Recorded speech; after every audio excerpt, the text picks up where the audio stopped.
Hi everyone, SK selects के इस खास वीडियो में आप सभी का बहुत बहुत स्वागत है। मेरा नाम है नीव गोस्वामी।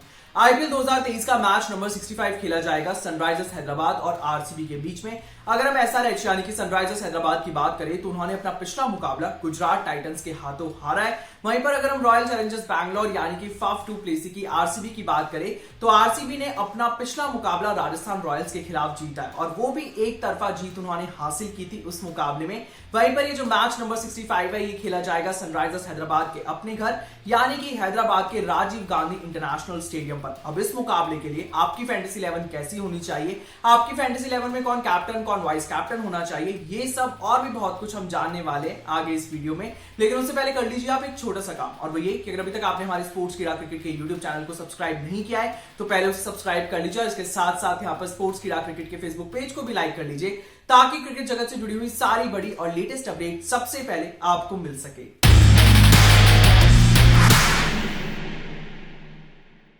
तो हैदराबाद के राजीव गांधी इंटरनेशनल स्टेडियम में सनराइजर्स हैदराबाद का मुकाबला होगा रॉयल चैलेंजर्स बैंगलोर से। और अगर हम इस हैदराबाद की राजीव गांधी इंटरनेशनल स्टेडियम की पिच की बात करें तो यहां पर जो पिच है वो पेसर्स के अनुकूल रहेगी, यानी कि यहां पर जो तेज गेंदबाज हैं उन्हें गेंदबाजी करने में काफी ज्यादा मजा आएगा और वो इस पिच पर काफी ज्यादा किफायती भी साबित होंगे। चलिए बात कर लेते हैं कि दोनों ही कप्तानों में से जो भी कप्तान यहां पर टॉस जीतेगा वो पहले क्या करना पसंद करेगा। तो पिछले 6 आईपीएल मुकाबले जो इसी आईपीएल 2023 के दौरान इस पिच पर खेले गए हैं वहां पर पहले बल्लेबाजी करने वाली टीम ने 4 मुकाबले अपने नाम किए, वहीं पर चेस करने वाली टीम ने 2 मुकाबले जीते हैं। तो ऐसे में ये बात पूरी तरह से साफ है कि यहाँ पर जो भी कप्तान टॉस जीतेगा वो पहले बल्लेबाजी करने का ही फैसला करेगा अगर इस रिकॉर्ड को देखा जाए तो।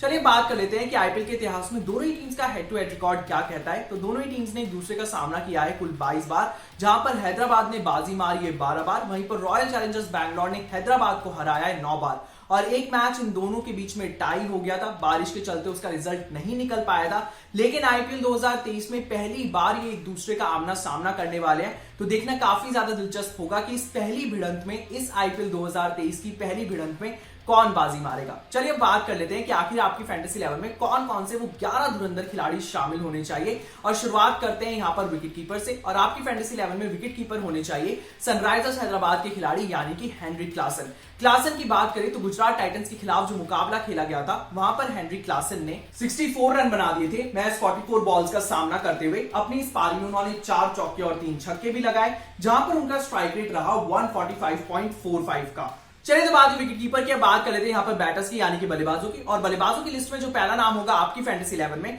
वो नाम होगा आरसीबी के खिलाड़ी यानी कि विराट कोहली का नाम। विराट कोहली के बाद यहाँ पर जो दूसरे खिलाड़ी होंगे आपकी फैंटेसी 11 में एज अ बैटर वो होंगे यहाँ पर आरसीबी के कप्तान यानी कि फाफ डुप्लेसी की बात करें तो राजस्थान रॉयल्स के खिलाफ वो जो मुकाबला खेला गया था वहां पर उन्होंने 44 बॉल्स का सामना करते हुए 55 रन बना दिए थे, अर्धशतक लगाया था उन्होंने। और ऐसे में फाफ डुप्लेसी को आप अपनी फैंटेसी 11 में पिक करना बिल्कुल भी मत भूलिएगा। अगले बल्लेबाज जो आपकी फैंटेसी 11 में होने चाहिए वो होंगे यहाँ पर सनराइजर्स हैदराबाद के खिलाड़ी यानी कि अभिषेक शर्मा। चलिए तो बात बल्लेबाजों की अब बात कर लेते हैं कि आखिर आपकी फैंटेसी 11 में कौन कौन से ऑलराउंडर होने चाहिए। और ऑलराउंडर की लिस्ट में जो पहला नाम होगा आपकी फैंटेसी 11 के लिए वो होगा आरसीबी के ऑलराउंडर का नाम यानी कि ग्लेन मैक्सवेल का नाम। ग्लेन मैक्सवेल की बात करें तो राजस्थान रॉयल्स के खिलाफ जो मुकाबला खेला गया था वहां पर मैक्सवेल ने 54 रन बना दिए थे 33 बॉल्स का सामना करते हुए। और अपनी इस पारी में उन्होंने 5 चौके और 3 छक्के भी लगाए, जहां पर उनका स्ट्राइक रेट रहा 163.64 का। और जब यहां पर गेंदबाजी की बात आई तो वहां पर मैक्सवेल ने शिमरन हेटमायर का वो इंपॉर्टेंट विकेट भी चटकाया। तो ग्लेन मैक्सवेल की इस ऑलराउंड परफॉर्मेंस को देखते हुए आप उन्हें अपनी फैंटेसी 11 में जरूर पिक करिएगा।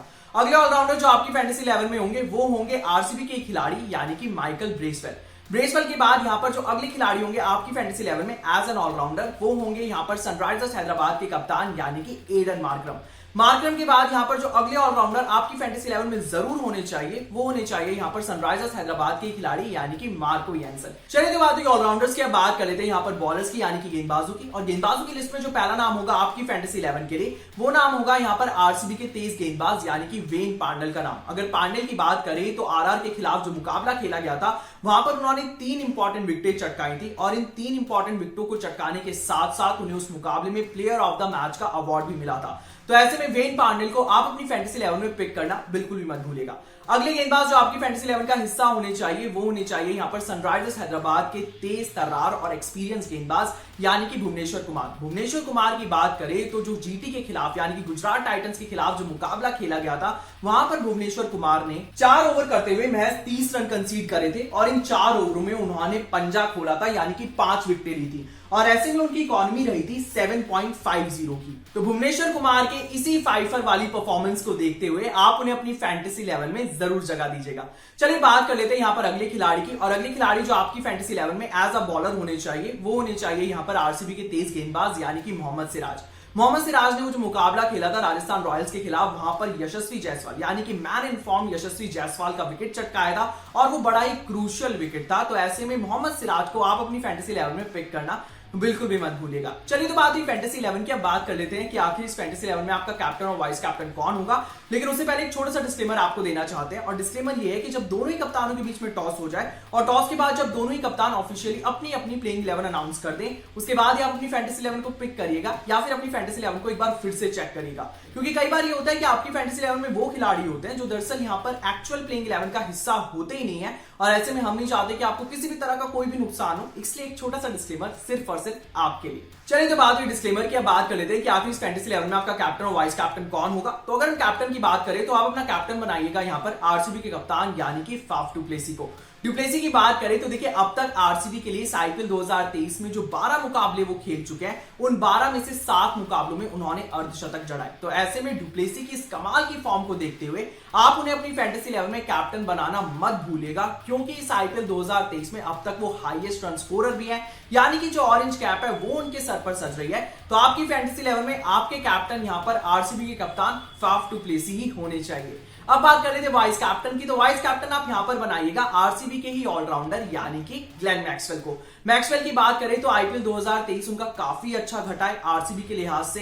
यहां पर उन्होंने किफायती गेंदबाजी भी की है, अच्छी बल्लेबाजी भी की है, और ऐसे में जब आपकी फैंटेसी 11 में ग्लेन मैक्सवेल हो तो आप अपनी फैंटेसी 11 में उन्हें ही अपना वाइस कैप्टन बनाइएगा। तो यही तो थी सनराइजर्स हैदराबाद और रॉयल चैलेंजर्स बैंगलोर के बीच में जो मुकाबला होगा उससे जुड़ी हुई पूरी की पूरी फैंटेसी 11, जिसमें हमने आपको फैंटेसी 11 के साथ साथ बताया कि आखिर इस फैंटेसी 11 में आपका कैप्टन और वाइस कैप्टन कौन होगा।